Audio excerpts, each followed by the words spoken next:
Peace and blessings, Black family. Bibi Fahodier. Welcome back to another episode here at the School of Urban Philosophy, where we always straight up, straightforward, and straight to the point. And yes, we're gonna get in tonight. But as always, whenever I have a guest on the show, I like to make it clear that we're just having a conversation. I'm not interviewing anyone. I'm not an interviewer, but I enjoy the dialogue. And I enjoy the dialogue with solid people who I know that are thinking, that are developing themselves, that are working, people that actually have an opinion, because we believe that any person speaking anything is an opinion. We believe a person can just say, yeah, this is my opinion, and they come from nowhere. This comes from total ignorance. I'm not of the mindset that is true. I believe that all opinions must start somewhere. If there's a basis to the opinion. I don't believe everybody have an opinion. I believe people speak out of ignorance, but I don't believe everyone have an opinion. Everyone is not capable of being at the table. Everyone is not capable or nor qualified to be a part of the conversation. They're just not able to be in the dialogue. And we have to accept that. And that's okay. So once again, it's a conversation with people that I know personally that's doing work on themselves, doing work in the community, that's not plateauing out, in their knowledge. Some of us, we plateau out. We believe we've read enough books, we studied enough, so we plateau out. And in my mindset, when you plateau out, I believe you become very irrelevant. I believe you fall out of sync with the times. I believe you don't know what's going on. I believe you just out of whack. So I want to start there. And my brother who's joining me tonight, I'm quite sure many of you know him. Some of you may not, but I know most of you do know him. Dr. Minister, Ausar Winkler. He carried those titles among many other titles. And I know he's not a man of titles, but there's a statement that he made, and I do agree. I believe that if you work for something in your own way and you earn it, then you have the right to be addressed as such. I don't think it's appropriate to just drop a person's title. The person earned it. We do stuff like that in our community. Granted, we know we got some fakes and phonies on here, no doubt. But when we know we're dealing with somebody who's genuine, and you watch the genuine person go through his or her process to achieve something, to acquire something, and then you want to be petty and just drop it. No, I'm saying I've always addressed him as minister. When he got Doc, I asked him, how do you prefer me to call you, Doc or minister? That was a conversation I asked. He was like, either or is okay with him. So tonight I want to say Dr. Minister to let everybody know that's who he is. So I'm going to put my brother on and my brother, talk. And once again, we're just going to hash it out. There's some things that I said in the last session that, that resonated with my brother in some ways, and which he has shared with us tonight, how those things resonated with him. And we'll just go back and forth through a conversation. And you, the audience, those of you that's chiming in tonight, please put your thoughts and your comments in the chat, because we want you to be a part of this conversation as well. Brother Dr. Minister, how you feeling? Peace, Baba. Peace, Baba Imhotep. Is a pleasure to be on. I felt like I should reach out to you and just say, let's do something, and hopefully this is just a precursor to what's to come. Yes. What I like to say is I think that it's important to be, as you always say, consistent. And I think that consistency, or over time, we can tell through one's thoughts, feelings, behaviors, actions, their character, and more so their personality, and what their tendencies are, what their traits are, all these type of things. So I'm saying all that to say is, over the years, and it's a beautiful thing, it's very interesting. I feel like I'm still in my 20s. I met you in my late 20s, and now I'm in my 40s. I'm 45, about to turn 46. And I Excellent. say all that to say is you've been a very consistent person. You always talk about other people being consistent. So I just want to just say back to you that you've also been consistent. And I think through that consistency, we learn things about one another. And what we learn is one of the things you spoke about last week. We can learn how we can trust the person. And one thing I can say is you've been very consistent. So with that, you've earned my trust. Yes, likewise. You understand? And I say that to say that's very important because there in this struggle, you will come against some things. You will differ about things. You will agree about some things. But when when we can do all these things and still be us and still give due respect to one another, that tells you a lot about a person's personality, their character, and their value system, and more so, it tells you whether or not they I'm losing the word. um yeah, I'm losing the word, but nonetheless, it tells you a bit about that person. So again, I appreciate you for the work you've done, for the work you all do, for the struggle that you go through every day with our people, to do the things that we do because it's not easy. So, with that being said, you look you about to say something about. No, no, it's all on you. My So with, back is in pain. okay, so with that being said, you were all in my living room. They say all up in the. You were saying some things last week that just literally like interesting. I spoke about some of these things too recently, and maybe just had some of these thoughts on my head. But I'm just going to go down a high level really quickly and talk about some of the things from a high level. One thing you said, we must be a credit to our people. Yes. Two, you said we need to use our own languages and stop using the oppressor's language. Yes. And you broke down what you meant by that. You weren't like saying, well, don't say the because that's the oppressor's language. Yes. That's not what you were saying. You weren't saying these simple things Mhm. that were, well, we know that you use English. You weren't staying there, you know? So then you said you gave this analogy of a brother or sister. I think it was a brother. You said this pipe analogy. The Yes. system is this pipe. Mhm. Another thing is you said you spoke about this idea that you and people like you and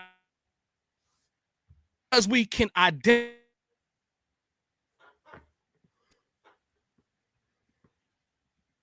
You follow me? You with me? Yeah, you kind of, I don't know if I froze out or you froze out, but I Oh, missed you. so okay. So I'm saying you saying just because we can identify a problem doesn't mean that we're pessimistic. That's right.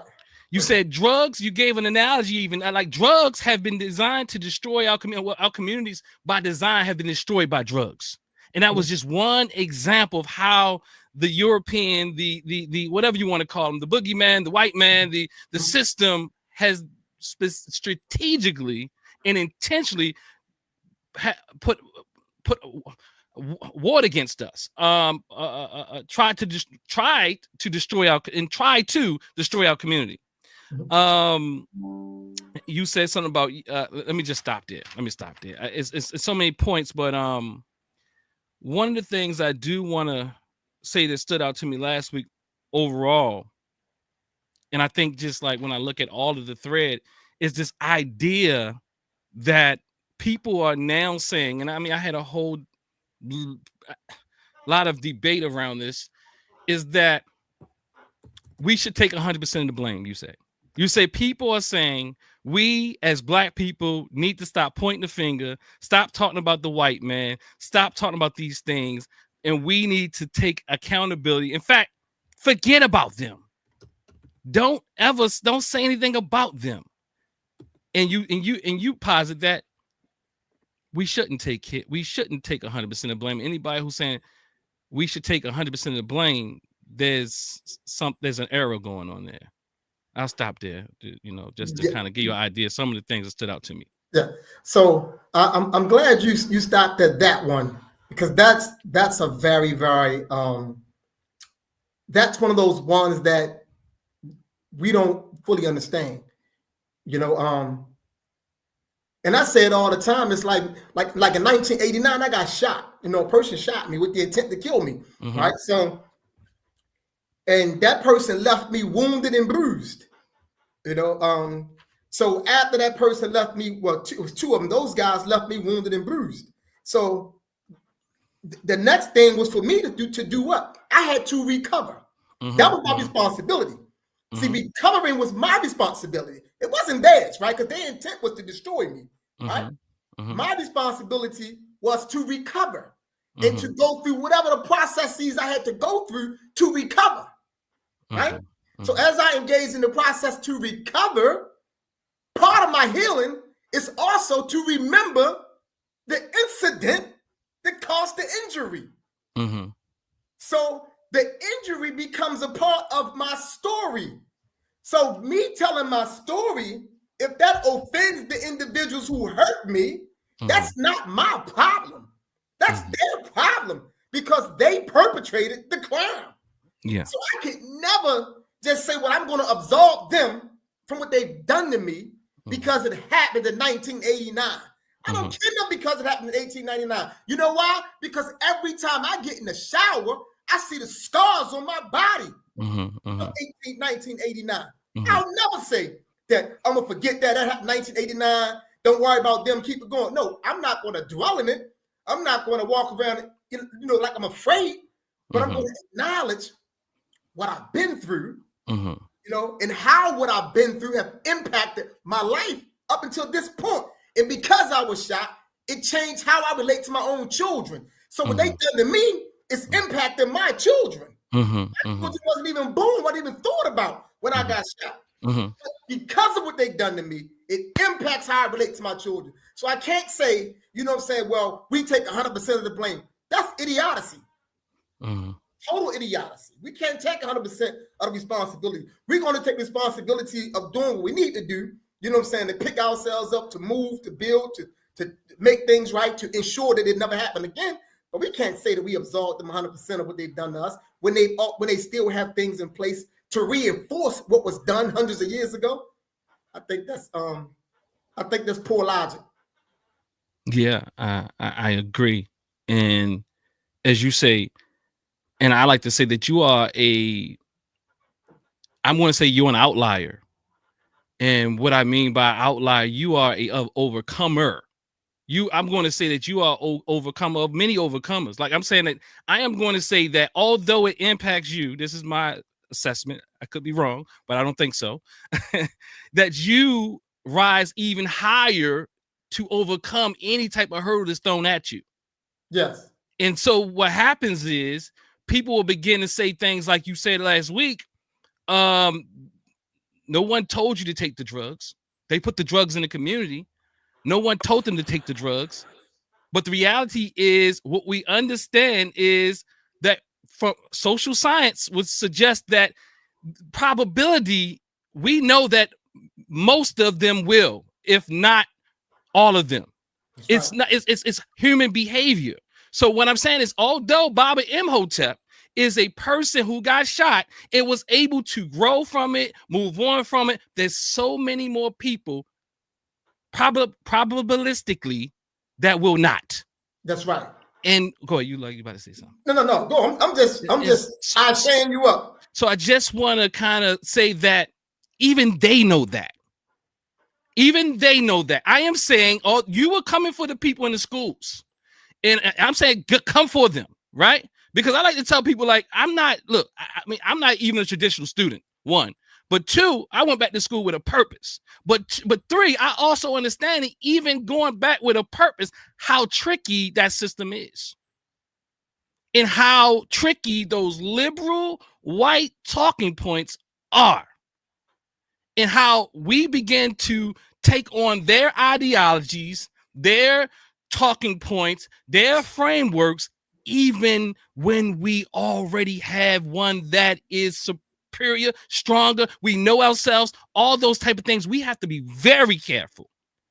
We have to be very careful because it's something in our hearts. Like we love people, we love human beings, and we want allies. But the reality is these allies ain't ready to be your allies. Yeah. These allies don't have it, even if they mean well. I'm sorry, I do believe that people mean well. But at the end of the day, as Dr. Amos Wilson said, you know, there's some good old, maybe individual people. You might have a friend, but the reality is never confuse the individual with the group. Never confuse the individual with the group and what they will do to maintain the group's power. In fact, a lot of us ain't going to do anything. Can you imagine what they're not going to do? A lot of us ain't going to do a thing. A lot of us are struggling with really standing up for our people. A lot of us are lost in the sauce. A lot of us believe the hype, although we live with us every day. But anyway, what I'm saying is probabilistically, scientifically, as you were talking about last week, we need to begin to think more scientifically. But if we think scientifically, we still have to have, as you would, as frameworks that you've created, that other scholars have created, we still have to have the right frameworks, even when we're thinking scientifically, because you can use all types of white frameworks that's covered in black, like feminism, and all other types of conservatism, quote unquote conservatism, quote unquote feminism, and then it's covered in black. You just call it black conservatism or black feminism or these other frameworks that make you more popular, that make you more likely to rise through the ranks. And like I say, the most revolutionary you can ever be in academia and rise through those ranks is to be a white feminist. That's the most revolutionary you can be. And white feminists about white women, their children, and their husbands who are the white patriarch. Wow. It's interesting, but I do agree. And it's the science part is very important. And I'm glad you I'm glad you spoke on what you spoke on, because I argue that we're dealing with a society where most things are nothing but social constructs. Mm-hmm. You know, and a lot of people don't recognize that. They like to harp on and say, well, race is a social construct. They don't recognize that most of what we're dealing with are social constructs, because we are social beings. And I tell people all the time, I say science, you know, I use the term, I say white science. And the person, what do you mean white science? Because they're paying attention to the literal and they're not looking at the meaning behind what I'm saying, right? So I say white science because of this. Because there's no such thing as objectivity. You know, that's a word that they throw out there to throw you off, right? There's no practice that a person can enter into and his or her biases doesn't come into it, right? So like you say, so if I'm practicing quote unquote science, but if I'm not using a black framework, you know, an authentic black framework, you know, black constructs, you know what I'm saying, black concepts, a black perspective, and then, if I'm using one that's white, then that's what's going to bleed into my science, right? And that's why most of us who have, you know, degrees in certain areas, it don't always work for us in our best interest, because they don't recognize that all they're doing, you know what I'm saying, with their degrees or with their training or whatever it may be, is perpetuating the same thing as the Europeans. And I tell people all the time, the Europeans have weaponized science throughout history, right? If you look at history, they have weaponized science against us, right? And they've made it work in their favor. You know, they've never used it in a quote unquote neutral sense. It had always been with a slant in their favor against us. And so I tell people and let people know that. So when we're thinking about science, if I'm an engineer, you know what I'm saying, then I need to understand engineering from a black perspective. And I tell people all the time, I say, if you're in the classroom and you're listening to your teacher or your professor talking about engineering, and they begin to start engineering, you know, in Greece or Rome or in the quote unquote medieval European time period, right? I say at some point you and that professor should be engaging in a dialogue of the engineering feats that happen in Kemet, right? Because that was engineering, right? In universities and colleges should be based on a free flow of ideas. So you're not necessarily being a rebel or stepping out of place to have that discussion. And so you have to be able to have a discussion and call it into question, because some of those professors may not necessarily know this. And if it's a good one, you see what I'm saying, they're going to engage the discussion and you're going to help redirect how they think. Granted, we got some who are actually intentional in their miseducation pursuits, no doubt. but there are a few who aren't. I give you an example. You and I was down Sir John Douglas at the same time. Remember that? Yeah, absolutely. Right? So the sister who was teaching the pedagogy of the oppressed, right? That sister. When I was in there with her and she saw my perspective and how I understood the book, she started bringing me in to actually teach the book. Yeah. You know what I'm saying? And I remember that. Wow, I never looked at it that way. I never understood it from that perspective. Right? So she would bring me back and have me actually teaching that book in there. So there are some that's open if we stand in, you know, our beliefs the correct way. You can have that conversation. So they try to start engineering, you know what I'm saying, in the medieval times. And just, you know, raise your hand and say, well, so how is that so? And we know that African people built the pyramids and built the Sphinx, and they was dealing with, and we know that Egypt was in the desert, and we know they was dealing with irrigation systems to reroute the water supplies. Like, isn't that engineering? That's civil engineering. You know what I'm saying? So those are basic questions to just, either they're going to say yay or nay, but you still bringing out that because you'd be surprised of the persons that's in the classroom that's going to hear that. And I say it all the time, you know what I'm saying? This is our responsibility. If we true to what we say we believe in, when we in those spaces with our people, if we see an opportunity to just drop a seed, you ain't got to be totally disruptive. Just drop a seed. We should drop that seed. Absolutely. And I'm saying, and it's even like in the quote unquote what they call the hard sciences, you would have a person ended up just worshiping white engineers and chemists and things like that.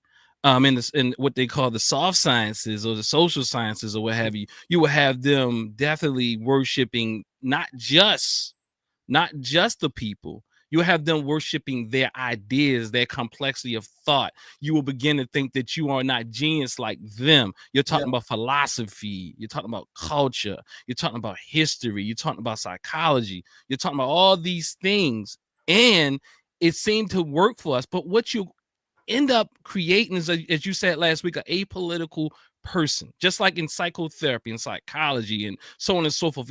It's a lot of talk about a lot of ideas that are, let's say it's some utilization to it, but it's not the whole thing. Like sometimes the buzzwords start to get to me, like self-care. And see, so self-care for me is not necessarily a term. I use the term but I also talk about community care. You take care of yourself so that you can take care of your community. It's not like a this or that type of thing. But what we begin to do, if we're not careful, is we understand our people have trust issues. And see, that's why, you talk about people like Carter G. Woodson and so many of our other scholars talk about our education can't be the same education as their education. Our ways of intervening can't be the same ways that we intervene with them, because our problems and situations look different. Our experiences are different. So when you tell a black person who's already distrustful of everybody, the white man and all his people, including his mother and father, what you do is you give them an invitation to go in the house, hide, stay away from community, and not do anything in community, because I'm going to do everything in my closet. And that is revolutionary. In fact, I had a conversation with a dear brother of mine who's put a post out about rest is revolutionary. And I kind of hit him up on the side, and asked him about that thing. Rest is revolutionary. See, but the problem I have with that, Baba Imhotep, is the rest has to always do when it has to do with independent grassroots organizing, not necessarily your 9-to-5 though. Not necessarily what you're doing out there for the man, not what you're doing out there in supporting and building their institutions, not what you're doing out there to push yourself up as an individual. Rest is very important, it seems.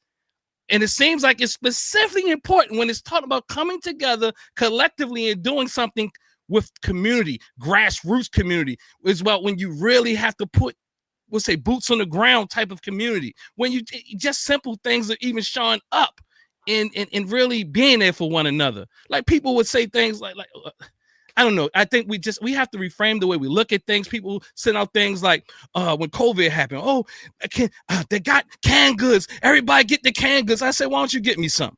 Like for example, why don't we get each other some canned goods? Why everybody gonna run and try to hoard their own? You can't do nothing all by yourself. You're gonna have canned goods while everybody else is dead. It's a great point. But and I'm glad you say that, because that's the angle of what needs to occur within our community, a reshaping of how we think about our situation. Mm-hmm. We think too much about our situation from the perspectives and the frameworks that have been provided for us. So all we're doing is using what have been provided, and then we're looking at our situation, right? And that's why we're so confused, and that's why we bicker so much, and that's why we clash so much, because we don't even realize that we're utilizing, skill sets and tools of analysis that weren't designed for us. We have to use our own tools of analysis, our own tools of assessments. So we have to gauge this thing from our own perspective if we're going to be real about it. And one of the things I say is this: most people think that a capitalistic society, because we don't study broadly enough, we think this is the ideal society. That is the problem. We think the capitalistic society is the ideal society. Absolutely. So because we think it's the ideal society, we don't recognize, the dangers in the society. We don't recognize the disease that's in the society, because we think it's the ideal society. We don't see how the society in and of itself is designed on the basis of capitalism to rob you of all your time and energy. We don't see that. You know what I'm saying? And I tell people all the time, they laugh at me. Every job, when I did work, for companies, whatever, I never did overtime. And every time I took the job, I made it known up front, I cannot do overtime. And people all be like, man, overtime, man, that's where that money at, man. I love that overtime. That's because we don't understand what's going on. No, I already know that if I'm giving you 40 hours a week, you've already got too much of my time. You see what I'm saying? So why would I want to give you 42 or 45 or 50 hours? And then we reason it like this right here. Well, we got to pay our bills. You know what I'm saying? And that's the point. You live in a society that have you jacked up on paying all these excessive expenses. So now you got to sell all of your time, you know what I'm saying, to try to pay these bills, and you caught up in the cycle. And if everybody is doing that, then yeah, you're going to be tired when it's time for you to do for yourself, because you've given all your energy to them. You know what I'm saying? I tell people all the time, I've never given them overtime. Ever. You know what I'm saying? Yeah. And you said last week, you said something about, what did you? So yeah, that time is really important. And what I also realize is that we have to do better in holding each other accountable, right? Yep. And what you said last week is this. You said you can't hold people accountable now. You went on to say we want to pop back at our elders. Yes. You said leaders and generals. And the fact is, the reality that is a real true fact. We like to say Baba. We like to say leader. And I think we cringe at that to a great degree, but we say leader, especially around Kwanzaa time. What is it? To have faith in our leaders and teachers and all of that. It sounds good. We say it around the principles of the Nguzo Saba, but in reality is what I've realized, Baba, is that we have a trauma complex. And that trauma, what it does to us, it's almost like, and I'm pardon for me utilizing some of the language of the institutions or what have you, but this oppositional defiance with people that authority figures. We have opposition to people. Our goal many times, what I find out, is to get in, learn everything you can, and then dethrone. Yes. It is not to lift up. It's a very Eurocentric way. When you think about white scholars, their goal is they give reverence, but it's also to dethrone. It's to dethrone the person that came before me. It's not a reverence to my ancestors and elders. It's to be better than. even if I have to act like they did not exist at all. And that is what I see. And I've been putting out some posts recently. And one of the posts I put out recently that kind of bears witness to what you just said, or what you just said bear witness to it, is and I put this out, and it wasn't a popular post. I put out posts, and I can tell where people's minds are depending on the response. And I put this post out several different times. I took it off, put it back on to see if it was the timing, if it was all that type of thing. See, was the algorithm? No, it's just, I can tell it just doesn't really sit well with us. And I said it like this. I say a major problem is that many of us haven't realized that capitalism is a real form of warfare. We just don't that's when you can have these people around conversations and say that violence is never justified against things like capitalism. But when you realize that capitalism is violent, then you won't even say something so idiotic. When you don't think capitalism is violent, you can say things like that. But when you know capitalism robs, pillages, it starves, it rapes, it takes away, it underprivileges, it even funds what you see as warfare on our communities. It funds these things. It's the reasons why many of these things exist in the first place. I'm talking about on a more tangible level.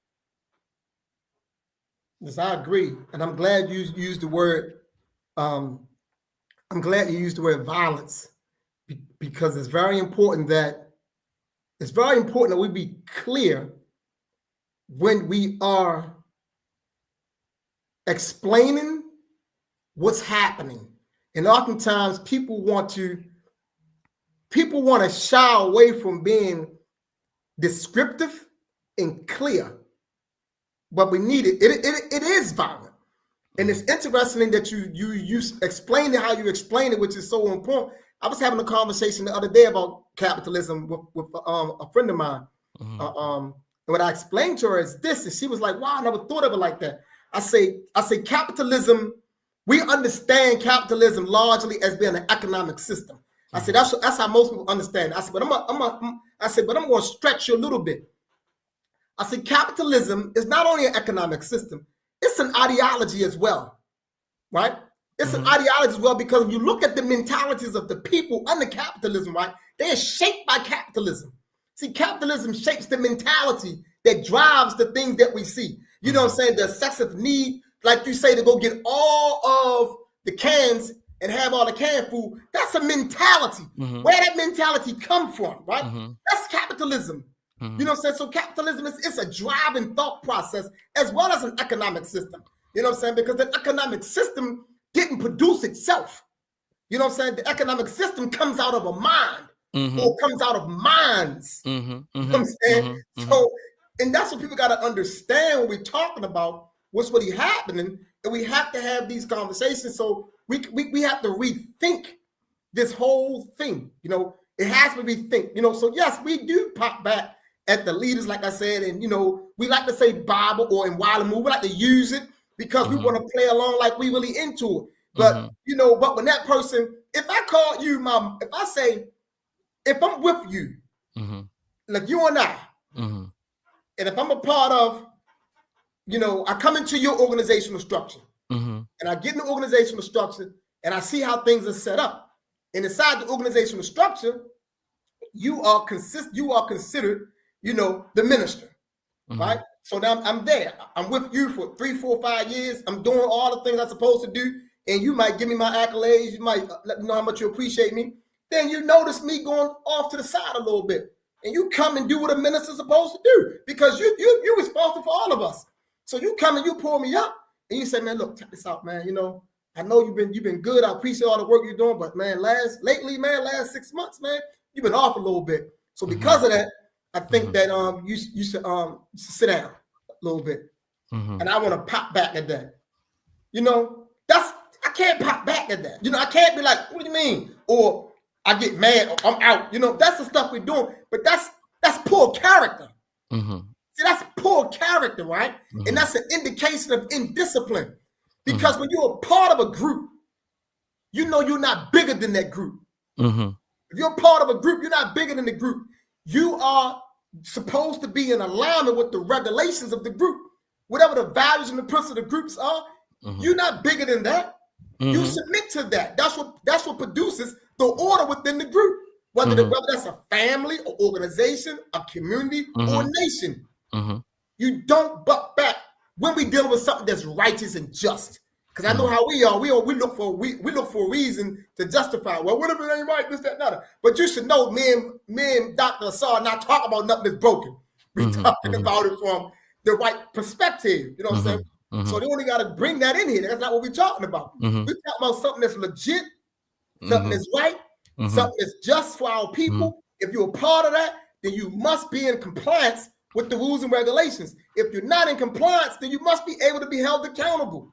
Because if you're not held accountable, then there's not going to be any order there, because people are watching. So if you're not held accountable, then how they going to hold another person accountable when they go wrong? They're going to feel like it was just some favoritism, right? So you not being accountable will destroy the organization, the family, the group, the community, or the nation. Absolutely. I'm pardon the analogy, but I've listened to a few Dame Dash videos. I haven't in some time, so don't judge me. But I've listened to some Dame Dash videos. But I think analogy I think about and I always tell people and how we support these frameworks is that Dame Dash talks about Jay-Z, right? I think you was in your hip hop bag last week too, so I'm just jump off on that one. Jay-Z, Dame Dash account is that they were building their own independent thing. Jay-Z, I guess he got scooped up. He got some promises from the institution or the system. Jay-Z took the bag, according to Dame Dash. Dame Dash said everybody should know their place.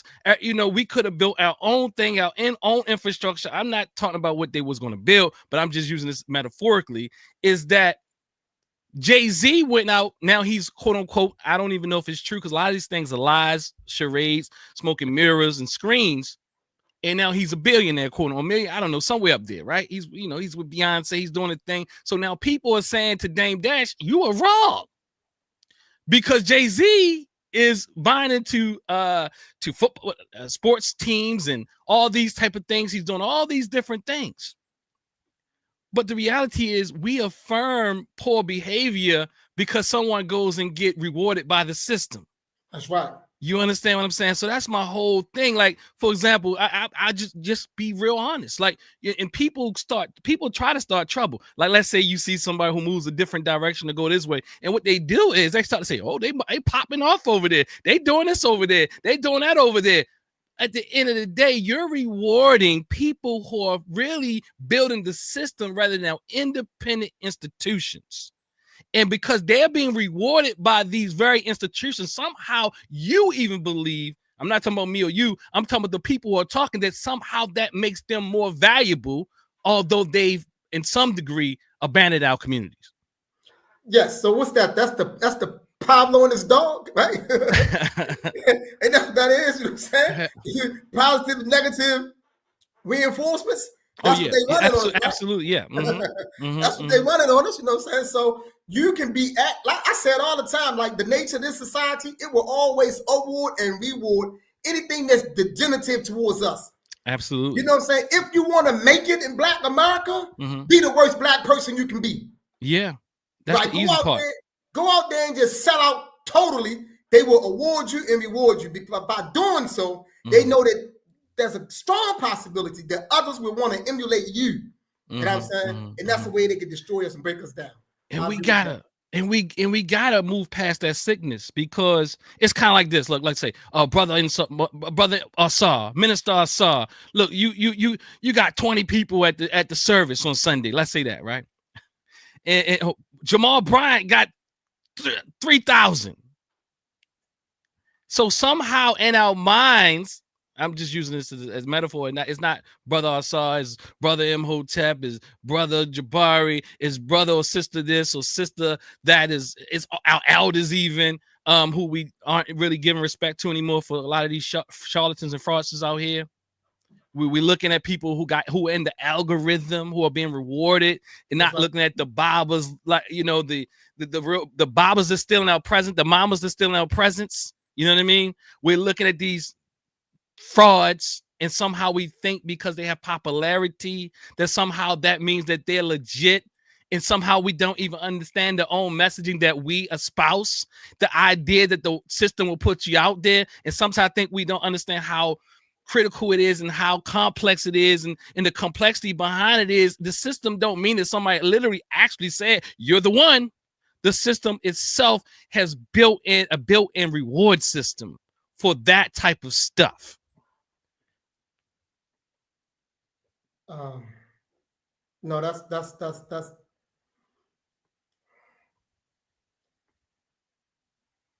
the popular charlatans, the ones who's raping and robbing the people, Mm-hmm. are oftentimes given platforms by people who supposedly know better. Mm-hmm. And I believe we get caught up in this. We get caught up in the drama. Me personally, I think we should just drown them, right? Starve them. You know what I'm saying? That's over the years, many people reached out to me and asked me to be on platforms for certain people, and I emphatically said I will not. Right? No, I'm not. You know what I'm saying? Those he's your hero. He's not my hero. So I'm not standing beside him. I believe the people we stand beside, I think that validates people. You know what I'm saying? So, so my position is that you starve them. You know what I'm saying? Don't try not to get caught up in their drama, to keep talking about them, and like we make them popular. You know what I'm saying? You got like I was on a talk show, on a platform probably like a month and a half ago, and it was a beautiful talk show, a beautiful dialogue. And the brother asked me a question, and what I explained to the brother was, but I'm not gonna say I explained what I was sharing. I was sharing a thought. And the thought that I was sharing is this right here. I said, these charlatans can only get in our community because somebody brings them in. See, somebody brings them in and do an event with them.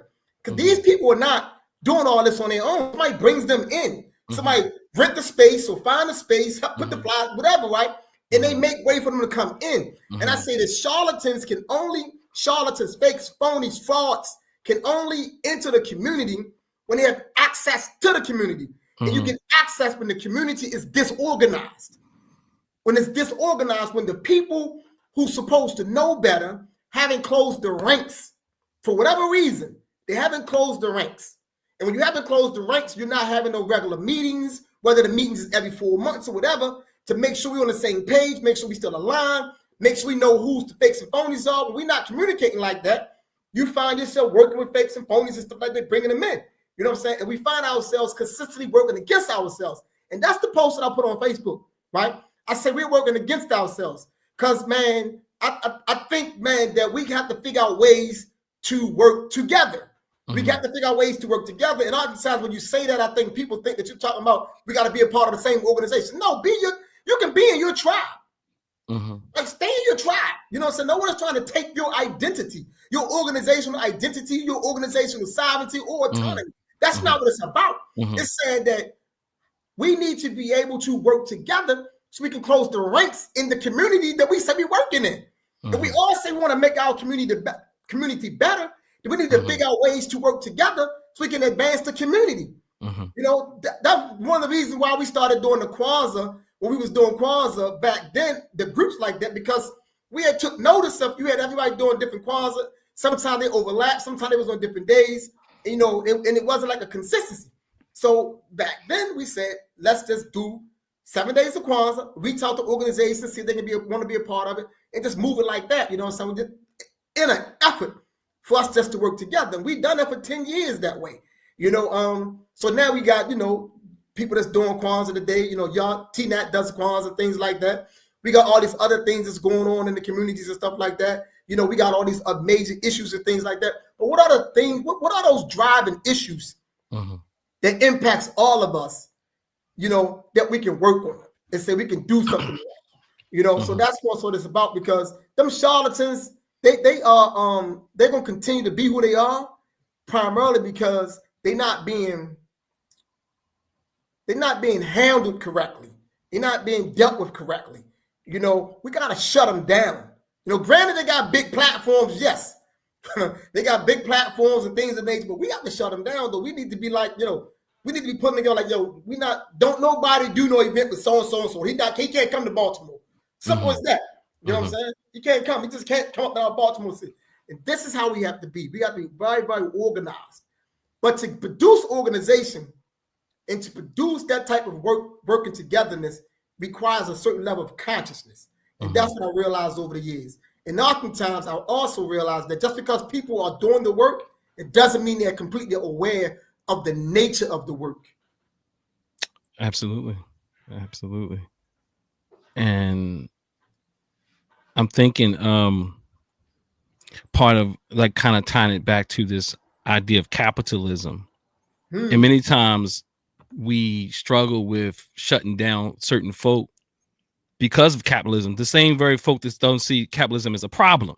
Capitalism guides their value system. They're not integral per se because it blinds them. It makes them make poor decisions because they can make a bag off of this person they bring in, and or just even popularity or being in proximity with these people gives me some level of proximal value, you know, because I know these people. I'm on the stage with these people. I'm somebody, and we have to deal with that illness.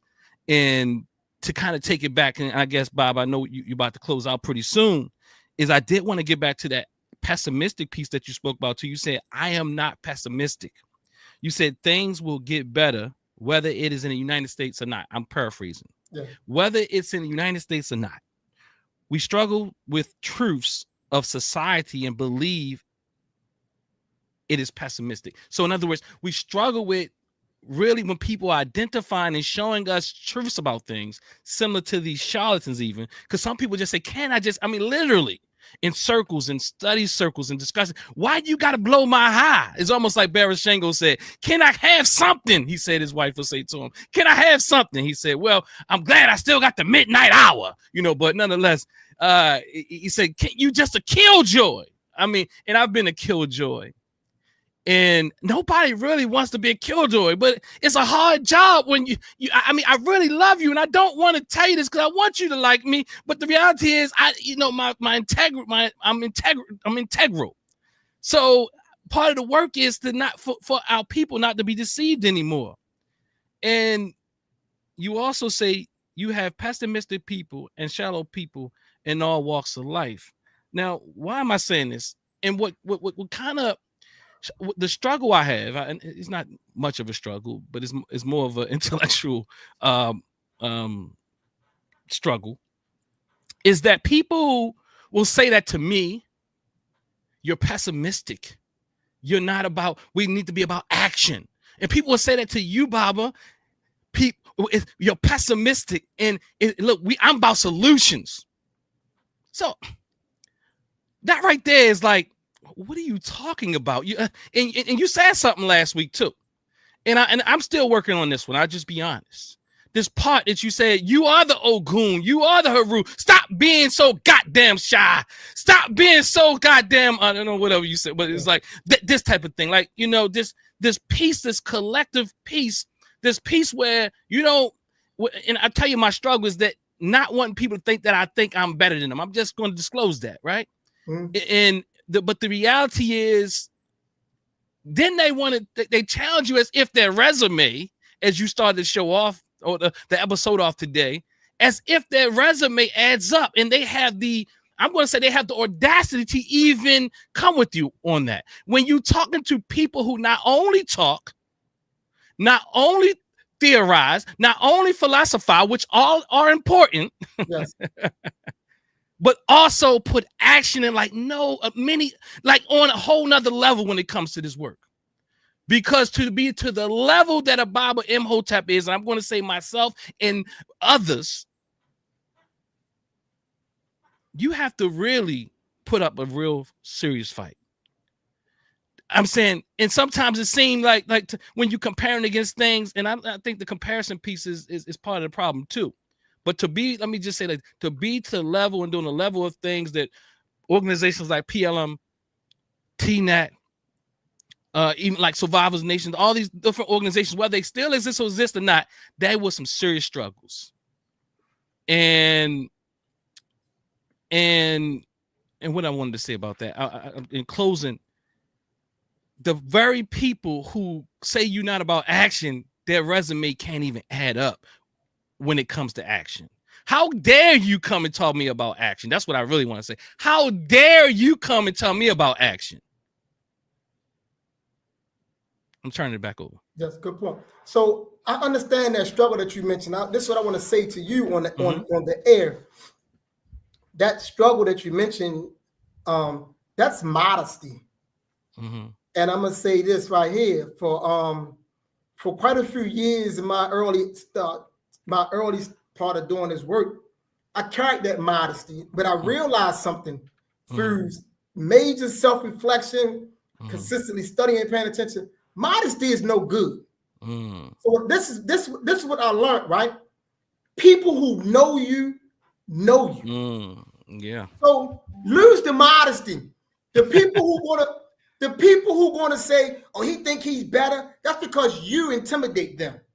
So now, rather than them acknowledging their fault, they want to flip it out on you, right? Lose the modesty. We don't have time for the modesty. We don't deserve the modesty because anybody that know you, you know what I'm saying? Like you said, when I met you, you was in the late part of your 20s.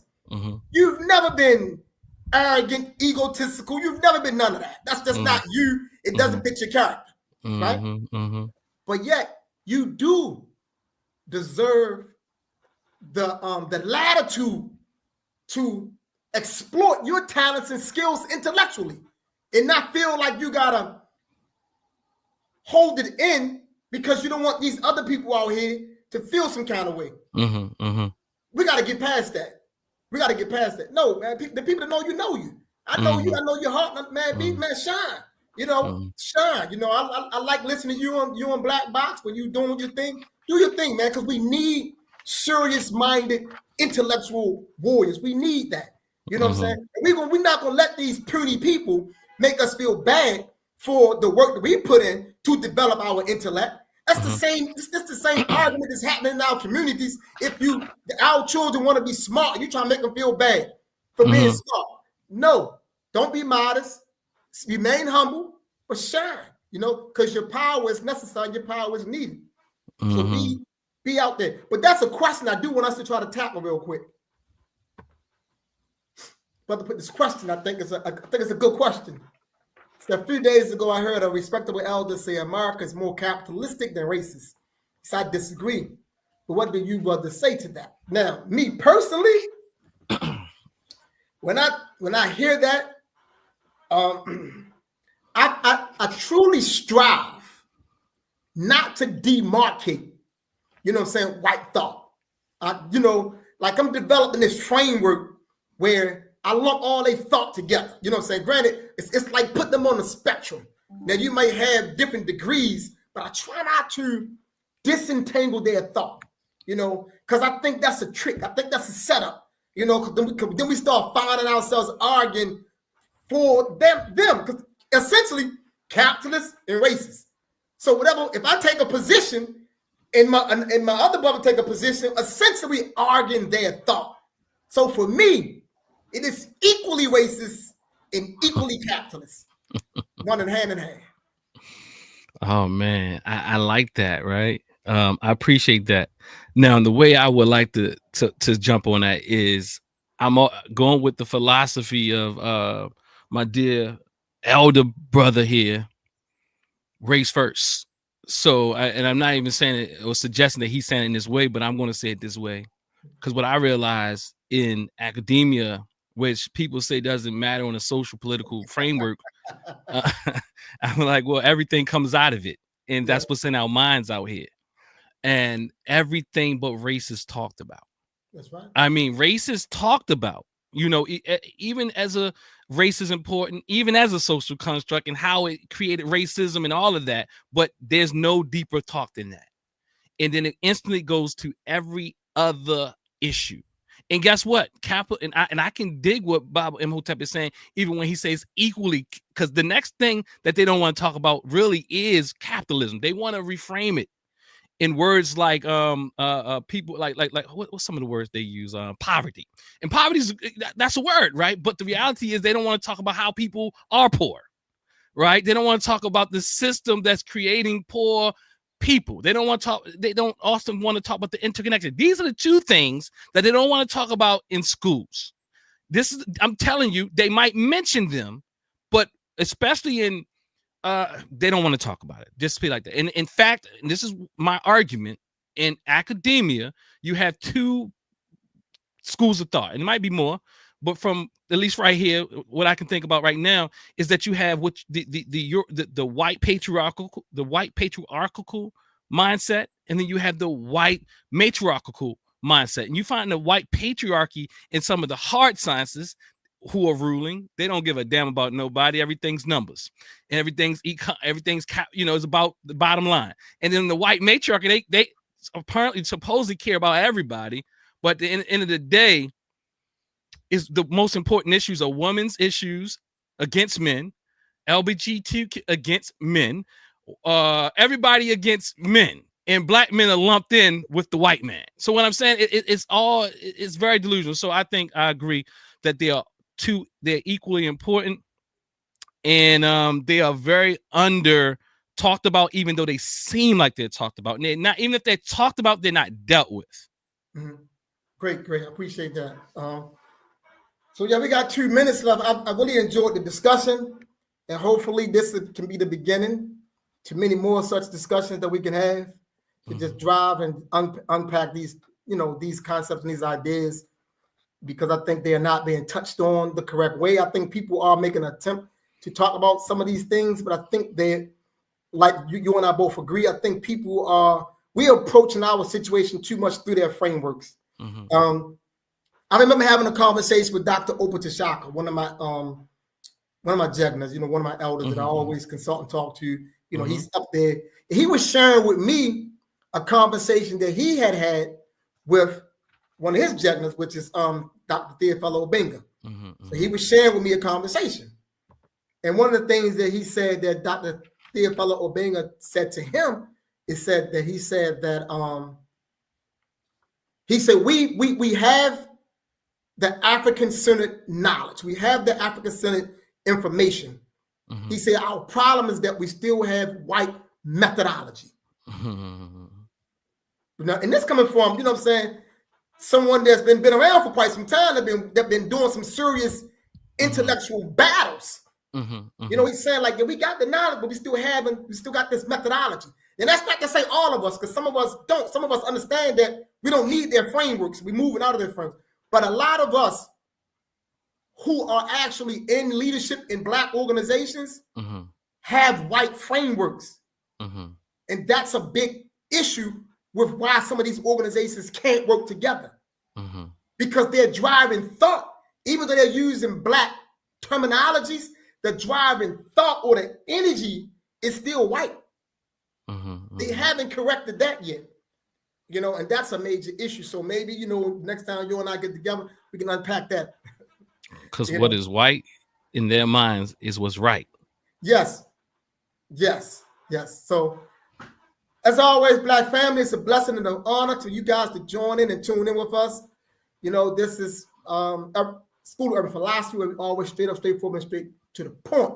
Please join us again for another episode next Thursday, same time, 9 p.m., same channel. With that, I said, be before ODA and race first. Race first. Peace.